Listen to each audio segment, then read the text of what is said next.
चलो विद्यार्थी मित्रों, आज फरी एक वखत આપણે ધોરણ 10 માં યુનિટ નંબર 9 પ્રકાશનું પરાવર્તન અને વક્રીભવન ના નવા કોન્સેપ્ટ સાથે આજે મળ્યા છીએ। દરેક વિદ્યાર્થીઓ આ વિડિયોઝને અંત સુધી નિહાળજો। આજના વિડિયો લેક્ચરની અંદર આપણે અંતર્ગોળ અરીસા દ્વારા રચાતા પ્રતિબિંબોની ચર્ચા કરવાના છીએ। અંતર્ગોળ અરીસાના ઉપયોગો વિશે વાત કરવાના છીએ। तो विद्यार्थी मित्रों, આજનો લેક્ચર આપણા માટે ખૂબ જ કિંમતી બનશે। જો આપને આ વિડિયો લેક્ચર ગમે તો તમે લાઈક કરો, શેર કરો અને બીજા વિદ્યાર્થી સુધી પહોંચાડો। વિદ્યાર્થી મિત્રો, વધારે સમય ન લેતા વિડિયોઝને શરૂ કરીએ આપણે। સૌથી પહેલા તો આજનો જે લેક્ચર છે તે ધોરણ 10 યુનિટ નંબર 9 જેનું નામ છે પ્રકાશનું પરાવર્તન અને વક્રીભવન। આગળના વિડિયોઝમાં આપણે એવું શીખ્યા હતા કે પરાવર્તન કોને કહેવાય, વક્રીભવન કોને કહેવાય, પરાવર્તનની ઘટના શું છે, એના નિયમો શું છે, સમતલ અરીસામાં કેવી રીતે પરાવર્તન રચાય, આ બધી બાબતોની ચર્ચા આપણે આગળના લેક્ચરોમાં કરી ચૂક્યા છીએ। આજના લેક્ચરની અંદર આપણે અંતર્ગોળ અરીસા દ્વારા રચાતા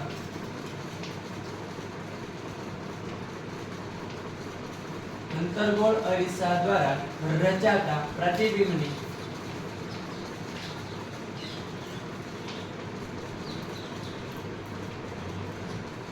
किरणाकृति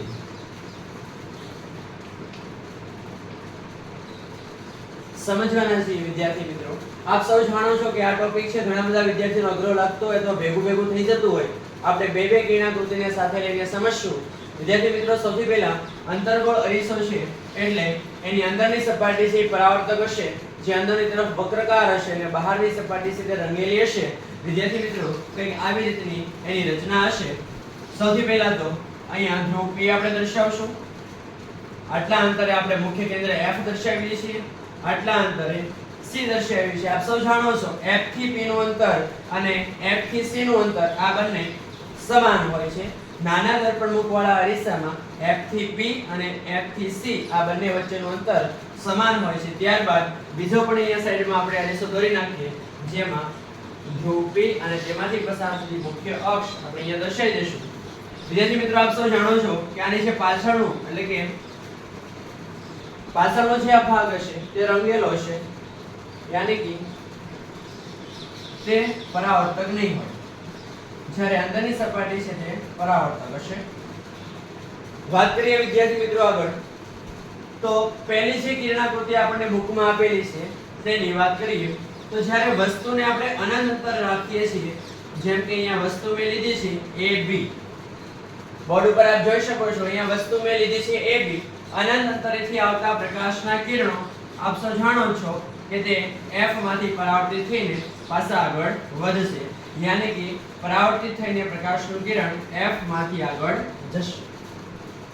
વિદ્યાર્થી મિત્રો, આ બાબતને ખાસ યાદ રાખવી કે જ્યારે કોઈ પણ પ્રકાશનું કિરણ આ મુખ્ય અક્ષને સમાંતર અરીસા પર આપાત થાય ત્યારે પ્રકાશનું કિરણ હર હંમેશ F માંથી જ પરાવર્તિત થશે। જ્યારે બીજું કિરણ છે એ પણ આપણે નીચેથી લેશું અને આ પ્રકાશનું કિરણ છે એ પણ પરાવર્તિત થઈને F માંથી પસાર થશે। આવી રીતે આપણી પાસે સ્કેલ નથી એટલે તમે સમજી શકો છો કે પ્રકાશનું કિરણ છે તે ક્યાંથી પસાર થાય છે, F માંથી પસાર થાય છે। એનો અર્થ એવો થશે કે જ્યાં બે પરાવર્તિત કિરણો ભેગા થયા છે, આ પ્રકાશનું કિરણ આપાત થયું, આ પ્રકાશનું કિરણ આપાત થયું, પછી આ બંને પાસા જે બિંદુ પર ભેગા થાય છે તે બિંદુ પર પ્રતિબિંબની રચના થશે। તો આપણે એ સમજી શકીએ કે વસ્તુ AB છે તેનું પ્રતિબિંબ ક્યાં રચાય છે, બિંદુ F પર રચાય છે। આ બાબત ઉપરથી આપણે અહીંયા લખી શકીએ કે વસ્તુનું સ્થાન ક્યાં રાખવામાં આવ્યું, અનંત।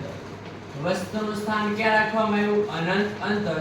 અને જ્યારે વસ્તુનું સ્થાન અનંત અંતર રાખવામાં આવે ત્યારે પ્રતિબિંબનું સ્થાન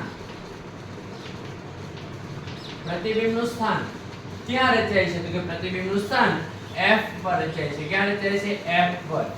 પ્રતિબિંબનો પ્રકાર કેવો છે વિદ્યાર્થી મિત્રો, એ ધ્યાન આપજો। પ્રતિબિંબનો પ્રકાર કેવો છે આ બાબત ઘણી બધી કન્ફ્યુઝન વાળી છે, એટલે ખૂબ સારી રીતે શીખવાનો પ્રયત્ન કરશો।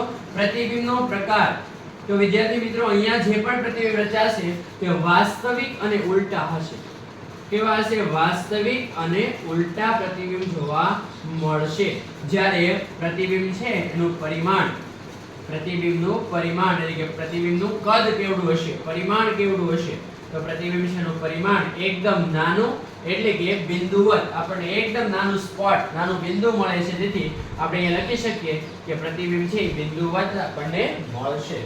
વિદ્યાર્થી મિત્રો, આ પહેલી કિરણાકૃતિ એ ક્લિયર થાય છે. ફરી એક વખત અગેન ફટાફટ સમજાવી દઉં છું કે જ્યારે વસ્તુનું સ્થાન અનંત અંતર રાખવામાં આવે એટલે કે અરીસાથી ઘણું બધું દૂર છે, કેટલું અંતર છે આપણને ખબર નથી, તો ત્યાં આવા સંજોગોની અંદર ત્યાંથી આવતા પ્રકાશના કિરણો લગભગ મુખ્ય અક્ષને સમાંતર જ આવે છે અને મુખ્ય અક્ષને સમાંતર કોઈ પ્રકાશનું કિરણ આપાત થાય ત્યારે એ હર હંમેશ f માંથી જ પરાવર્તિત થઈને આગળ વધે છે. તો આ બે કિરણો આપ સૌ જાણો છો કે પ્રતિબિંબની રચના થવા માટે ઓછામાં ઓછા કેટલા કિરણો જોઈએ? બે. ઓછામાં ઓછા બે કિરણોની જરૂરિયાત રહે છે. તો વિદ્યાર્થી મિત્રો, અહીંયા બે કિરણો જ્યાં છેદે છે અથવા તો જ્યાં ભેગા થાય છે એને બિંદુનું નામ છે f અને f બિંદુ પર આ પ્રતિબિંબની રચના થાય છે જે એકદમ નાનું એટલે કે બિંદુવત આપણને મળે છે. આ પહેલી કિરણાકૃતિ ક્લિયર. આગળ વધીએ વિદ્યાર્થી મિત્રો, બીજી કિરણાકૃતિ પર જઈએ તો અહીંયા છે ધ્રુવ P, આપ સૌ જાણો છો. અહીંયા છે મુખ્ય કેન્દ્ર F અને અહીંયા છે વક્રતા કેન્દ્ર C. વિદ્યાર્થી મિત્રો, હવે પહેલી કન્ડિશનની અંદર વસ્તુનું સ્થાન ક્યાં હતું? અનંત અંતર. તો હવે બીજી કન્ડિશનની અંદર વસ્તુનું સ્થાન અરીસાની નજીક લાવશું એટલે કે C થી થોડે દૂર મૂકશું. ક્યાં મૂકશું? C થી થોડે દૂર. યાની કે વસ્તુ AB છે એને આપણે ક્યાં મૂકીએ? C થી થોડે દૂર મૂકી અને આવા સંજોગોની અંદર અનંત અંતર એટલે કે દૂરથી આવતા પ્રકાશના જે મુખ્ય અક્ષને સમાંતર કિરણો હશે એ ક્યાંથી પસાર થશે? F માંથી. જે તો આપણે જાણીએ છીએ કે જ્યારે પણ પ્રકાશના કિરણો છે અનંત અંતરેથી આવતા હોય અથવા તો અરીસાથી દૂરથી આવતા હોય, મુખ્ય અક્ષને સમાંતર આવતા હોય ત્યારે પ્રકાશના કિરણો છે F માંથી જ પસાર થશે. હવે વિદ્યાર્થી મિત્રો, પ્રશ્ન એમ છે કે આપણે તો ઓછામાં ઓછા બે કિરણોની જરૂરિયાત છે, તો અહીંયા તો એક જ કિરણ છે, તો બીજું કિરણ કયું લેશું? તો વિદ્યાર્થી મિત્રો, આપણે આગળ શીખી ગયા છે ચાર પ્રકારના કિરણો. અંતર્ગોળ અરીસા કે બહિર્ગોળ અરીસાની અંદર પ્રતિબિંબની રચના થવા માટે કિરણાકૃતિને દોરવા કે સમજવા માટે કુલ 4 કિરણોને આપણે સમજ્યા હતા. એમાં પહેલું કિરણ હતું મુખ્ય અક્ષને સમાંતર આપાત કરતા તે F માંથી પરાવર્તિત થાય, આવું કિરણ સમજ્યા હતા. બીજું કિરણ એવું શીખ્યા હતા કે જો F માંથી આપાત કરવામાં આવે તો તે મુખ્ય અક્ષને સમાંતર પરાવર્તિત થાય છે, આ બીજું કિરણ શીખ્યા હતા. ત્રીજું કિરણ એવું કંઈ શીખ્યા હતા કે જો C માંથી આપાત કરવામાં આવે તો તે પાછું C માંથી જ પરાવર્તિત થશે, કેમ કે અહીંયા લંબ સ્વરૂપે આપાત થશે એટલા માટે. અને ચોથું કિરણ એવું કંઈ શીખ્યા હતા કે ડાયરેક્ટ ધ્રુવ P પર જેટલા ખૂણે આપાત કરવામાં આવશે એટલા જ ખૂણે તે પાછું ત્યાંથી પરાવર્તિત થશે. તો આ ચાર કિરણમાંથી આપણને મનપસંદ હોય એવા કોઈ પણ બે કિરણોને લઈને આપણે કિરણાકૃતિ દોરી શકીએ છીએ. તો વિદ્યાર્થી મિત્રો, અહીંયા તમે જોઈ શકો છો હું C વાળું કિરણ લઉં છું. આ C વાળું કિરણ છે અહીંયા આપાત કરું છું અને આપાત થશે એટલે પરાવર્તિત થઈને આના આ જ માર્ગે પાછું વળશે અને એ બંને એક આ બિંદુ પર ભેગા થશે એટલે કે અહીંયા બંને ભેગા થશે અને આનું હું નામ આપી દઈશ A dash B dash. શું નામ આપીશ? A dash B dash. યાની કે વસ્તુ છે એનું પ્રતિબિંબ ઉલટું મળે છે. જોતા છીએ વિગતો લખી નાખીએ. અહીંયા જેમ વસ્તુનું સ્થાન અનંત અંતર રાખ્યું હતું આપણે, એમ અહીંયા વસ્તુનું સ્થાન C થી થોડે દૂર છે. C થી થોડે દૂર. ત્યારબાદ પ્રતિબિંબનું સ્થાન ક્યાં છે? તો વિદ્યાર્થી મિત્રો, કિરણાકૃતિમાં જોઈને આપણે જાણી શકીએ કે પ્રતિબિંબનું સ્થાન C અને F ની વચ્ચે છે. ક્યાં છે? C અને F ની વચ્ચે. ત્યારબાદ ત્રીજી બાબત, પ્રતિબિંબનો પ્રકાર કેવો છે? તો પ્રતિબિંબનો પ્રકાર જ્યારે અરીસાની જે તરફ વસ્તુ રાખેલી હોય અને એ જ તરફ પ્રતિબિંબ મળતું હોય તો એ હર હંમેશ કેવું હોય? વાસ્તવિક. કેવું હોય? વાસ્તવિક. અને સાથે સાથે કેવું હોય છે? ઉલટું. આપ જોઈ શકો છો અહીંયા પ્રતિબિંબ છે એ કેવું મળે છે આપણને? ઉલટું મળે છે. આ સીધી રેખા આ ઉપરની દિશામાં છે જ્યારે આ નીચેની દિશામાં છે, એનો મતલબ આપણને પ્રતિબિંબ ઉલટું મળે છે. ત્યારબાદ છેલ્લો ટોપિક, પ્રતિબિંબનું પરિમાણ, એનું કદ. એની વિશે જો વાત કરીએ તો પ્રતિબિંબનું પરિમાણ છે કેવું મળશે આપણને? તો કે નાનું. કેવું મળશે? નાનું. વસ્તુ કરતા નાનું. જેટલી વસ્તુ હશે એની કરતા પ્રતિબિંબ આપણને કેવું મળશે? થોડું નાનું મળશે. વિદ્યાર્થી મિત્રો, આ બે કિરણાકૃતિ છે જે આપણે શીખી ગયા. ફરી વખત ફટાફટ એની વિશે કમ્પેરિઝનની વાત કરીએ તો પહેલી આકૃતિની અંદર વસ્તુનું સ્થાન છે અનંત અંતર રાખવામાં આવે છે ત્યારે પ્રતિબિંબ છે આપણને F પર મળે છે, એકદમ નાનું મળે છે, એકદમ બિંદુવત મળે છે, વાસ્તવિક અને ઉલટું મળે છે. જ્યારે બીજી પરિસ્થિતિમાં વસ્તુનું સ્થાન અરીસાથી જેમ જેમ નજીક લાવવામાં આવે છે એમ પ્રતિબિંબ છે દૂર દૂર જતું જાય છે. પહેલી પરિસ્થિતિમાં F પર હતું, બીજી પરિસ્થિતિમાં C અને F ની વચ્ચે આવ્યું. અને એ પણ તમને ક્લિયર કરાવું કે જેમ જેમ વસ્તુ જેમ જેમ અરીસાની નજીક લાવવામાં આવશે એમ એમ પ્રતિબિંબ છે અરીસાથી દૂર જતું જશે. વિદ્યાર્થી મિત્રો, આ બાબત ફટાફટ તમે એકવાર જોઈ લો, ત્યારબાદ આપણે આગળ વધીએ.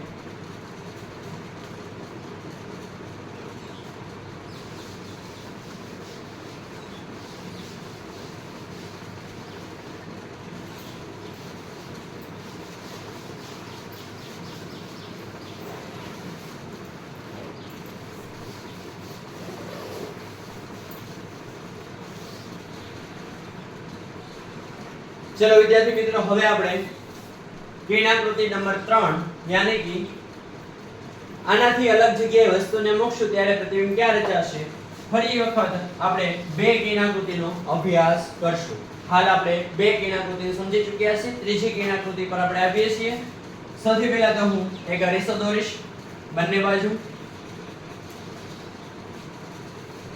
જેમાંથી એક મુખ્ય અક્ષ પસાર થશે. ધ્રુવ P દર્શાવીશ, મુખ્ય કેન્દ્ર F દર્શાવીશ, C દર્શાવીશ. ત્યારબાદ આમાં પણ સેમ ટુ સેમ એવી રીતે ધ્રુવ P દર્શાવીશ, મુખ્ય કેન્દ્ર F દર્શાવીશ, વક્રતા કેન્દ્ર C દર્શાવીશ. હવે આગળની કન્ડિશનને યાદ કરો કે જ્યારે આપણે વસ્તુને અનંત અંતરે મૂક્યું ત્યારે પ્રતિબિંબ ક્યાં રચાણું. ત્યારબાદ આ બાજુ વસ્તુને આપણે સ્થિતિ થોડે દૂર મૂકી હતી, પરંતુ વિદ્યાર્થી મિત્રો હવે આપણે એનાથી પણ નજીક આવવાનું છે. વસ્તુનું સ્થાન આપણે ક્યાં રાખવાનું છે? C પર. અને વસ્તુનું નામ આપી દઈએ આપણે AB. શું નામ આપી દઈએ? AB. વિદ્યાર્થી મિત્રો, આપ સૌ જાણો છો અનંત અંતરેથી આવતા પ્રકાશના કિરણો ક્યાંથી પસાર થશે? F માંથી. અનંત અંતરેથી આવતા પ્રકાશના કિરણો પરાવર્તન પામ્યા પછી F માંથી પરાવર્તિત થાય છે. F માંથી તે પસાર થાય છે. અહીંયા એક આપણે કિરણ લઈ લીધું F વાળું, બીજું કઈ લઈ શકીએ? હવે C વાળું તો લઈ નહીં શકીએ, તો અત્યારે આપણે એક ધ્રુવ P વાળું કિરણ લઈ શકીએ. ચલો S લઈ લઈએ. કે ધ્રુવ P પર આપણે પ્રકાશનું કિરણ આપાત કરીએ, જેટલા ખૂણે આપાત થશે એટલા જ ખૂણે તે પાછું પરાવર્તિત થઈને આગળ વધશે. એટલા જ ખૂણે તે પાછું પરાવર્તિત થઈને આગળ વધશે. આપણી પાસે સ્કેલ નથી એટલે તમે સમજી શકો છો. અને આ બંને કિરણો છે એક જગ્યા પર ભેગા થાય છે અને તે જગ્યા છે C. કઈ જગ્યા છે? C. યાની કે જ્યારે વસ્તુનું સ્થાન C પર રાખવામાં આવે ત્યારે પ્રતિબિંબનું સ્થાન પણ C પર મળે છે. અને તે કેવું મળે છે આપણને? ઉલટું. કેવું મળે છે? ઉલટું. A' B'. કેવું મળે છે? A' B' કે જે ઉલટું છે, જે પ્રતિબિંબ છે એના કરતા ઉલટું મળે છે. અહીંયા સમજીએ વિદ્યાર્થી મિત્રો, આ આપાત કિરણ છે, આ કિરણ આપાત કિરણ છે અને આ કિરણ પરાવર્તિત કિરણ છે. આ બંને કિરણ અહીંયા એ બાબત ક્લિયર યાદ રાખજો કે જેટલા ખૂણે પ્રકાશનું કિરણ ધ્રુવ P પર આપાત થાય ને એટલા જ ખૂણે તે વસ્તુથી પરાવર્તિત થશે. એક્ઝામ્પલ તરીકે આ ખૂણો જો 30 નો હોય તો આ ખૂણો પણ 30 નો જ બને. એટલે આ એક બાબત યાદ રાખવાની. ચલો આના માટે વિગતો લખી લઈએ. વસ્તુનું સ્થાન ક્યાં રાખવામાં આવે છે? C પર. અને ત્યારે પ્રતિબિંબનું સ્થાન ક્યાં મળે છે? પ્રતિબિંબનું સ્થાન ક્યાં મળે છે? C પર. ક્યાં મળે છે? C પર. વક્રતા કેન્દ્ર C પર મળે છે. વિદ્યાર્થી મિત્રો, ગંભીરતાથી સમજો, કેમ કે આવા પ્રશ્નો ઘણી બધી વખત બોર્ડની એક્ઝામમાં પૂછાય છે, પૂછાયેલા છે, રિપીટ થવાની સંભાવના પણ છે. એટલે આપણને આ બાબત આવડતી હોય છે. ઘણા બધા વિદ્યાર્થીઓને આમાં તકલીફ રહેતી હોય, પણ આપણે એકદમ સરળ બાબતમાં શીખવાનો પ્રયત્ન કરીએ છીએ. ત્યારબાદ વાત કરીએ વિદ્યાર્થી મિત્રો પ્રતિબિંબનો પ્રકાર. પ્રતિબિંબનો પ્રકાર કેવો મળશે? વાસ્તવિક અને ઉલટું. મેં હમણાં સમજાવ્યું હતું કે જે તરફથી પ્રકાશ આવતો હોય અથવા તો પ્રકાશ આપાત કરવામાં આવતો હોય તે તરફ જ જો વસ્તુનું પ્રતિબિંબ મળે તો એ કેવું મળશે આપણને? વાસ્તવિક. કેવું મળશે? વાસ્તવિક. અરીસામાં હો ભાઈ, લેન્સમાં આના કરતા ઉલટું હશે. પ્રતિબિંબનો પ્રકાર કેવો મળશે? વાસ્તવિક અને ઉલટું. જ્યારે પ્રતિબિંબનું પરિમાણ, પ્રતિબિંબનું પરિણામ છે વસ્તુ જેવડી હશે તેટલું જ આપણને તેનું પરિમાણ એટલે કે વસ્તુના કદ જેવડું અથવા તો વસ્તુ જેવડું જ આપણને પ્રતિબિંબ મળે છે. વિદ્યાર્થી મિત્રો, આ ત્રીજી આકૃતિ ક્લિયર. ચોથી આકૃતિ પર જઈએ વિદ્યાર્થી મિત્રો. સૌથી પહેલા આપણે એ બાબત નક્કી કરીએ કે જેમ જેમ આપણે વસ્તુને નજીક લાવીએ છીએ એમ પ્રતિબિંબ કઈ તરફ જાય છે? તો કે જેમ જેમ વસ્તુને નજીક લાવો છો ને એમ પ્રતિબિંબ અરીસાથી દૂર જતું જાય છે, નીચેની તરફ આગળ વધી રહ્યું છે. સૌથી પહેલી કન્ડિશન યાદ કરો, વસ્તુનું સ્થાન અનંત અંતર, પ્રતિબિંબનું સ્થાન f પર. બીજી કન્ડિશનમાં વસ્તુનું સ્થાન c થી દૂર, ત્યારે પ્રતિબિંબનું સ્થાન c અને f ની વચ્ચે. ત્રીજી કન્ડિશન વસ્તુનું સ્થાન c પર, પ્રતિબિંબનું સ્થાન c પર. હવે વસ્તુનું સ્થાન છે આપણે c અને f ની વચ્ચે મૂકશું. ક્યાં મૂકશું? c અને f ની વચ્ચે. વિદ્યાર્થી મિત્રો, કિરણાકૃતિ દોરતા જઈએ. અનંત અંતરેથી આવતા પ્રકાશના કિરણો અરીસા પર આપાત થયા બાદ ક્યાંથી પસાર થશે? f માંથી. ક્યાંથી પસાર થશે? f માંથી. ત્યારબાદ બીજું કિરણ આપણે કયું આપાત કરીએ? તો કે ભાઈ p વાળું જ આપાત કરી દઈએ, જે સરળ છે.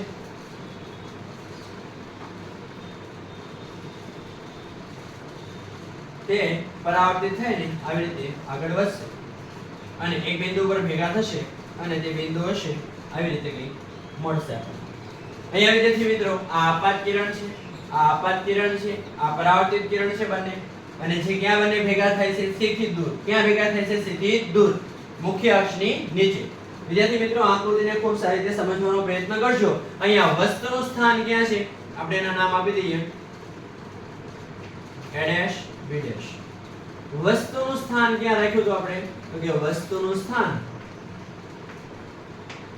c અને f ની વચ્ચે. ક્યાં રાખ્યું તો? c અને f ની વચ્ચે. જ્યારે વસ્તુનું સ્થાન c અને f ની વચ્ચે રાખવામાં આવે છે ત્યારે પ્રતિબિંબનું સ્થાન આપણને ક્યાં મળે છે? તો કે c થી થોડે દૂર. ક્યાં મળે છે? c થી થોડે દૂર આપણને પ્રતિબિંબ પ્રાપ્ત થાય છે. આગળ વાત કરીએ પ્રતિબિંબનો પ્રકાર. વિદ્યાર્થી મિત્રો, આપણને ખબર જ છે કે પ્રતિબિંબનો પ્રકાર છે કેવો મળશે? વાસ્તવિક અને ઉલટો. કેમ? કારણ કે હમણાં સમજાયું, જે તરફથી વસ્તુમાંથી પ્રકાશના કિરણો આવતા હોય તે તરફ જ જો પ્રતિબિંબની રચના થાય તો એ કેવા હશે? વાસ્તવિક અને ઉલટા પ્રતિબિંબ હશે, એટલે કે ઉલટું પ્રતિબિંબ હશે. અને છેલ્લી બાબત, પ્રતિબિંબનું પરિમાણ. પ્રતિબિંબનું પરિમાણ છે તે વસ્તુ કરતા કેવડું મળે છે? મોટું. વસ્તુ કરતા પ્રતિબિંબનું પરિમાણ કેવું મળે છે? આપણને મોટું મળે છે. જોઈ શકો છો વિદ્યાર્થી મિત્રો, આપણે કુલ ટોટલ 4 કિરણાકૃતિનો અભ્યાસ કર્યો. પહેલા 2, પછી 2. એમાં જે પહેલી 2 કિરણાકૃતિ હતી, ફરી એકવાર તાજી કરાવું. વસ્તુનું સ્થાન અનંત અંતર, પ્રતિબિંબનું સ્થાન f પર. બીજી કિરણાકૃતિ, વસ્તુનું સ્થાન c થી થોડે દૂર, પ્રતિબિંબનું સ્થાન c અને f ની વચ્ચે. ત્રીજી કિરણાકૃતિની વાત કરીએ, વસ્તુનું સ્થાન c પર, પ્રતિબિંબનું સ્થાન c પર. ચોથી કિરણાકૃતિની વાત કરીએ, વસ્તુનું સ્થાન c અને f ની વચ્ચે, ત્યારે પ્રતિબિંબનું સ્થાન c થી થોડે દૂર. હવે વિદ્યાર્થી મિત્રો, આપણે આગળ વધશું. છેલ્લી 2 કિરણાકૃતિ, અંતર્ગોળ અરીસા માટે છેલ્લી 2 કિરણાકૃતિનો અભ્યાસ કરીએ.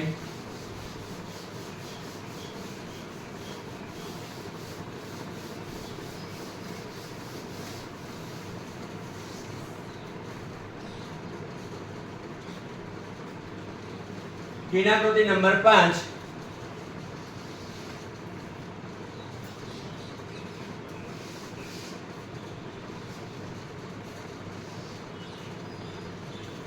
ધ્રુવ P, મુખ્ય કેન્દ્ર F, વક્રતા કેન્દ્ર C.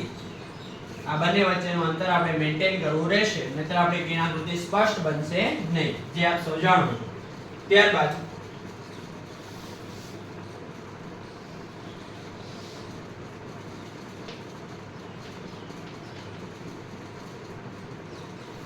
સૌથી પહેલી કિરણાકૃતિ છે જેનો આગળ અભ્યાસ કરીએ તો વસ્તુનું સ્થાન છેલ્લે આપણે f અને c ની વચ્ચે મૂક્યું હતું.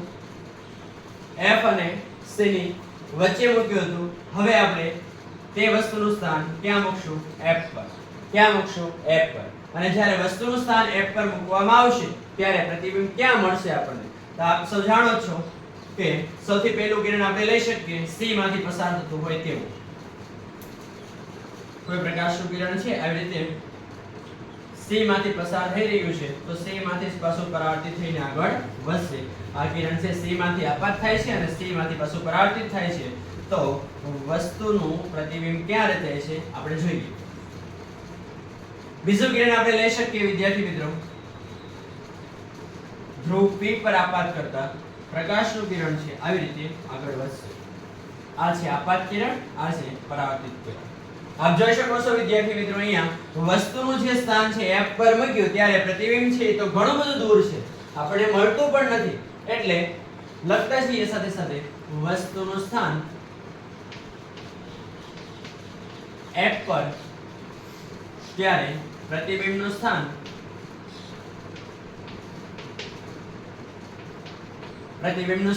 અનંત અંતર ક્યાં મળશે અનંત અંતર ત્યારબાદ આગળ જઈને કે ભેગા થશે એટલે કે આપણો પ્રતિબિંબનું સ્થાન ક્યાં મળશે અનંત અંતર પ્રતિબિંબનો પ્રકાર અને પ્રતિબિંબનો પ્રકાર આપણને મળશે વાસ્તવિક અને ઉલટું જ્યારે પ્રતિબિંબ નું પરિમાણ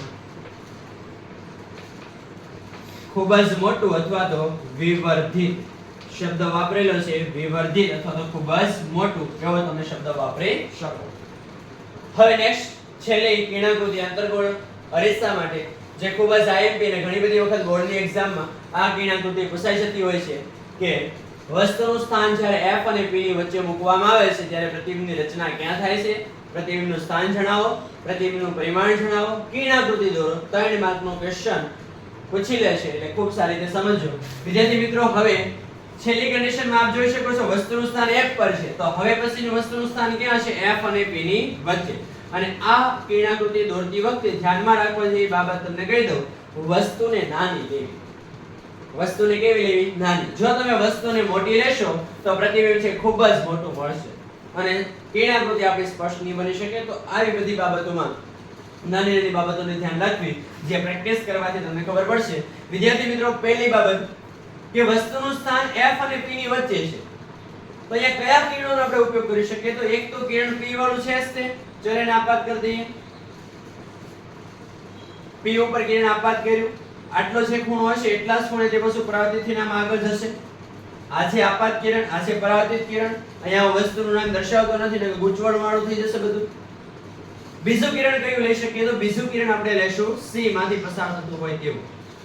કેવું કિરણ લઈ શકીએ? C માંથી પસાર થતું હોય તેવું.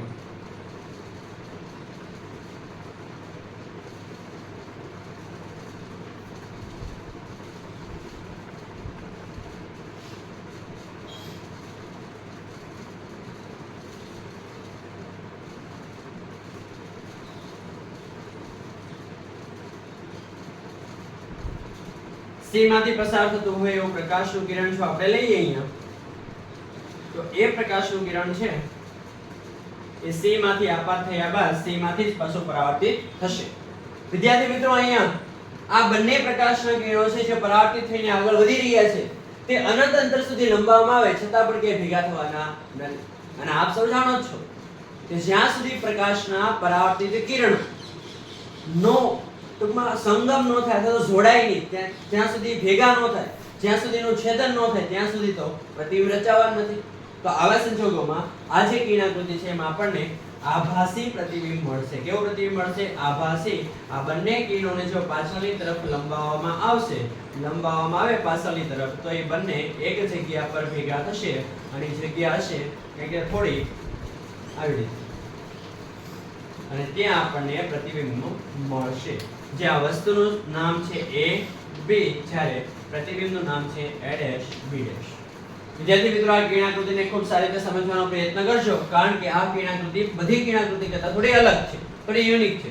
વસ્તુનું સ્થાન આપણે ક્યાં રાખ્યું? F અને P ની વચ્ચે. ક્યાં રાખ્યું? F અને P ની વચ્ચે. F અને P ની વચ્ચે આપણે વસ્તુનું સ્થાન રાખ્યું. ત્યારે પ્રતિબિંબનું સ્થાન ક્યાં મળે છે? તો વિદ્યાર્થી મિત્રો પ્રતિબિંબનું સ્થાન આપણને અરીસાની પાછળ મળે છે. ક્યાં મળે છે? અરીસાની પાછળ. ક્યાં મળે છે એવું આપણે ચોખવટ કરવા નથી કે F પાસે મળે કે C પાસે મળે કે એવું કાંઈ આપણે લખવા નથી. અરીસાની પાછળ મળે છે. અરીસાની પાછળના ભાગમાં પ્રાપ્ત થાય છે. અને પ્રતિબિંબનો પ્રકાર કેવો હશે? વિદ્યાર્થી મિત્રો ખૂબ મોસ્ટ આઈએમપી બાબત છે કે પ્રતિબિંબનો પ્રકાર આભાસી અને આભાસી અને જથ્થો હશે. કેવો હશે? આભાસી અને જથ્થો. વિદ્યાર્થી મિત્રો તમે જોઈ શકો છો અહીંયા કે આ પ્રતિબિંબ છે એ વસ્તુ જેવું જ આપણને મળે છે પણ એની સાઈઝ કરતાં કેવું છે? થોડું મોટું. ત્યારબાદ પ્રતિબિંબનું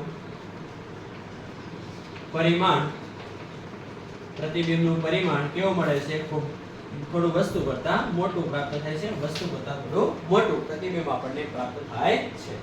તો આ સાથે વિદ્યાર્થી મિત્રો આપણે અહીંયા અંતર્ગોળ અરીસાની કુલ 6 કિરણાકૃતિ કમ્પ્લીટ પૂરી થાય છે. હવે પછી આપણે આગળ વાત કરશું બહિર્ગોળ અરીસા માટેની કિરણાકૃતિ. શેની વિશે વાત કરશું? બહિર્ગોળ અરીસા માટેની કિરણાકૃતિ. આ વિદ્યાર્થી મિત્રો આ બધી જ કિરણાકૃતિ છે ને 3 માર્કની અંદર પૂછાઈ શકે એવી છે, એટલે આપણે ખૂબ સારી રીતે એને પાકી કરવાની રહેશે. આગળ વાત કરીએ વિદ્યાર્થી મિત્રો હવે બહિર્ગોળ અરીસા માટેની કિરણાકૃતિ.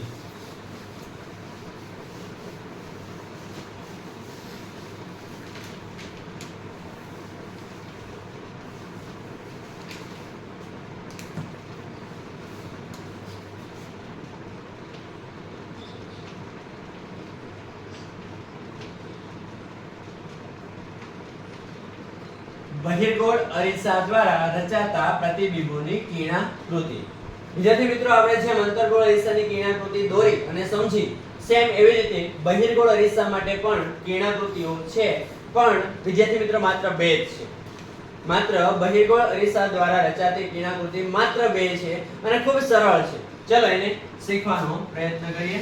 વિદ્યાર્થી મિત્રો આપ સૌ જાણો છો કે બહિર્ગોળ અરીસો હોય એ બહારની તરફથી આ રીતે વક્ર હોય અને એનું જે મુખ્ય કેન્દ્ર F હશે અને C હશે તે કઈ બાજુ હશે? અરીસાની પાછળના ભાગમાં હશે. કેમ? કારણ કે આ જે અરીસો છે એની અંદરની સપાટી છે કેવી હશે? તો કે ભાઈ અંદરની સપાટી છે તે રંગેલી હશે, બહારની સપાટી છે તે કેવી હશે? પરાવર્તક હશે. કેવી હશે? પરાવર્તક. સેમ આવી જ રીતે આપણે બીજી કિરણાકૃતિ અહીંયા સાઈડમાં દોરી લઈએ.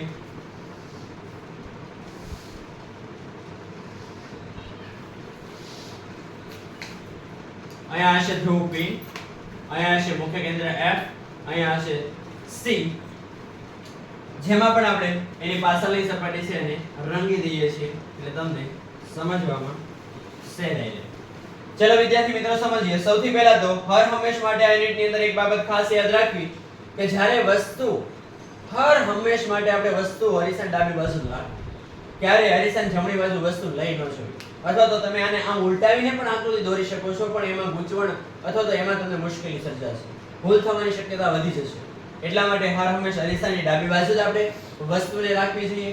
ચલો અહીંયા વસ્તુ છે તમે ઇમેજિંગ કરો કે તે ક્યાં છે? તો કે ભાઈ અનંત અંતરે છે. ક્યાં રાખેલી છે વસ્તુને? અનંત. અને અનંત અંતરેથી આવતા પ્રકાશના કિરણો હોય એ આવી રીતે આપાત થાય મુખ્ય અક્ષને સમાંતર. તો બહિર્ગોળના કિસ્સામાં પરાવર્તન પામીને તે જેટલા ખૂણે આપાત થશે એટલા જ ખૂણે તે પાછો શું થઈ જશે? પરાવર્તિત થઈ જશે.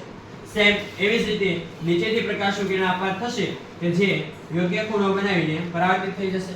પણ વિદ્યાર્થી મિત્રો જો આ કિરણોને પાછળની તરફ ખેંચવામાં આવે તો તે F પર ભેગા થાય છે. ક્યાં ભેગા થાય છે? F પર ભેગા થાય છે, જે આપણને પાછળની તરફ આભાસી પ્રતિબિંબ આપે છે. કેવું પ્રતિબિંબ આપે છે? આભાસી પ્રતિબિંબ આપે છે. આ બાબત ખાસ યાદ રાખજો કે બહિર્ગોળ અરીસા દ્વારા રચાતા પ્રતિબિંબ હંમેશા આપણને કેવા મળે છે? આભાસી. અને આભાસી પ્રતિબિંબ હોય તો એ કેવા હોય? ચત્ત અથવા તો ચત્તુ પ્રતિબિંબ આપણને મળે છે. તેના માટેનું જે ડિસ્ક્રિપ્શન લખાણ છે એ પણ આપણે અહીંયા લખીએ. સૌથી પહેલા તો વસ્તુનું સ્થાન ક્યાં રાખવામાં આવે છે? અનંત અંતર. ક્યાં રાખવામાં આવે છે? અનંત અંતર. અને ત્યારે પ્રતિબિંબનું સ્થાન ક્યાં પ્રાપ્ત થાય છે? કે પ્રતિબિંબનું સ્થાન F પર મળે છે. ક્યાં મળે છે? F પર. ત્યારબાદ પ્રતિબિંબનો પ્રકાર. પ્રતિબિંબનો પ્રકાર મળશે આભાસી અને ચત્તુ. આભાસી અને ચત્તુ પ્રતિબિંબ. અને પ્રતિબિંબનું પરિમાણ. પ્રતિબિંબનું પરિમાણ એટલે કે એનું કદ કેવડું હશે? તો કે એનું કદ છે કેવું હશે? નાનું. અથવા તો બિંદુવત શબ્દ પણ તમે વાપરી શકો. કયો શબ્દ વાપરી શકો? બિંદુવત. વિદ્યાર્થી મિત્રો આ કિરણાકૃતિ કોની છે? તો કે આ કિરણાકૃતિ મેગ્નીફાઇંગ ગ્લાસ એટલે કે પિલોરી કાચની કિરણાકૃતિ છે. બાળપણની અંદર આપણે સૂર્યની સામે બિલોરી કાચને રાખીને નીચે કાગળનો નાનો ટુકડો રાખીને તેના પર એક તીક્ષ્ણ પ્રતિબિંબ મેળવવા માટેનો પ્રયત્ન કરતા. આ પ્રવૃત્તિ તમે ઘણીવાર કરેલી જ હશે, જેથી તમને આ બાબત ખૂબ સારી રીતે સમજાતી હશે કે સામેની બાજુ સૂર્ય હોય અને તેની સામે આપણે બિલોરી કાચને રાખીએ છીએ તો એમાંથી પ્રકાશના કિરણો છે એ નીચેના ભાગમાં આવીને એક જગ્યા પર કેન્દ્રિત થશે અને તેના માટે આપણે બિલોરી કાચને ઉપર નીચે કરતા હતા અને એક તીક્ષ્ણ પ્રતિબિંબ મેળવતા હતા વિદ્યાર્થી મિત્રો.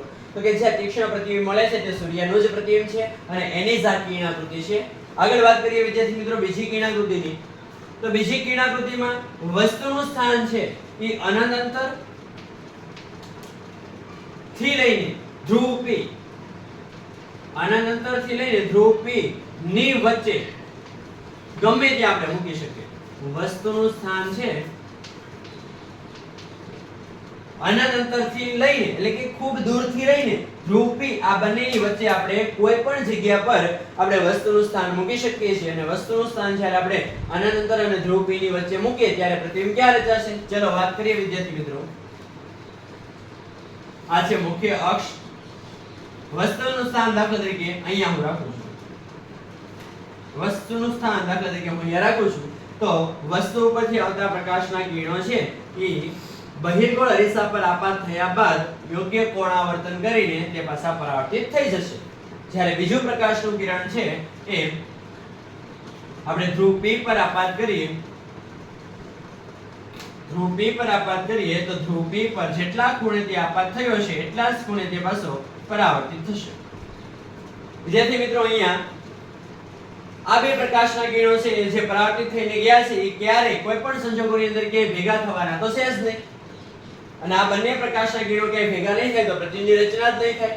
તો આવા સંજોગોમાં આ પ્રકાશનું કિરણ છે એને પાછળની તરફ ખેંચવામાં આવે અને આ પ્રકાશનું કિરણ છે એને પાછળની તરફ ખેંચવામાં આવે તો એની પ્રતિબિંબની રચના અરીસાની પાછળના ભાગમાં એટલે કે F અને P ની વચ્ચે થાય છે.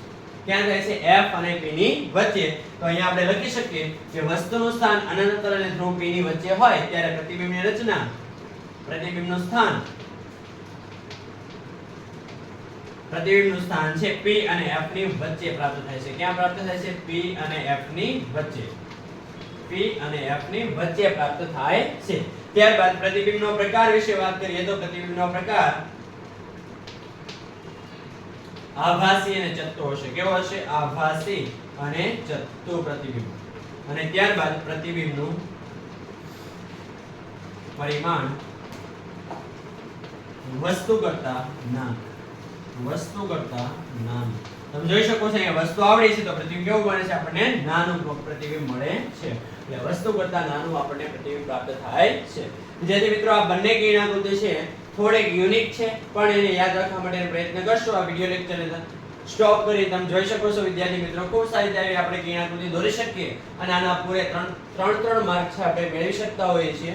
બસ યાદ એટલું જ રાખવાનું હોય છે. અમુક બેઝિક કોન્સેપ્ટ આપણે યાદ રાખવા પડે કે વસ્તુ હંમેશા ડાબી બાજુ રાખવી, અંતર્ગોળ અરીસો એટલે શું, બહિર્ગોળ અરીસો એટલે શું, એની કઈ સપાટી રંગેલી, કઈ સપાટી પરાવર્તક હોય, આપાત કિરણ છે કયા કયા આપાત કરવા જોઈએ અથવા તો ચાર કિરણોમાંથી કયા કિરણો વાપરવા જોઈએ, કયા કિરણો આપણે ઉપયોગમાં લેવા જોઈએ, ક્યારે આભાસી પ્રતિબિંબ આપશે, ક્યારે તે વાસ્તવિક પ્રતિબિંબ આપશે. બસ આવા સામાન્ય બેઝિક કોન્સેપ્ટો જો આપણને આવડતા હોય તો આ એકદમ સરળ અને સિમ્પલ છે.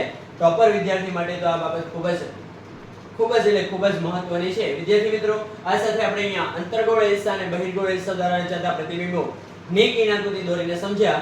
હવે આપણે આગળ વાત કરશું અંતર્ગોળ અરીસા અને બહિર્ગોળ અરીસાના ઉપયોગો.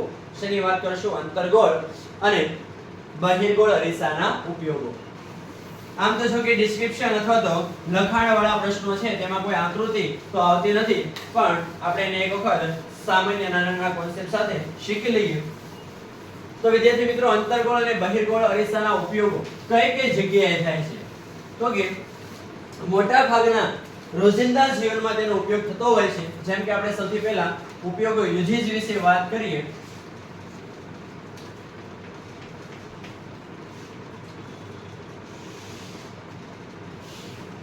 સૌથી પહેલા વાત કરીએ અંતર્ગોળ અરીસો.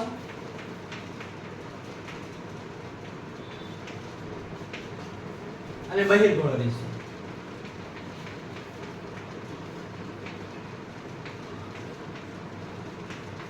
આ બંને અરીસાના ઉપયોગો વિશે આપણે ચર્ચા કરીએ. સૌથી પહેલા તો અંતર્ગોળ અરીસો છે એનો ઉપયોગ ક્યાં કરો છો અથવા તો ક્યાં તમે જોયો છે?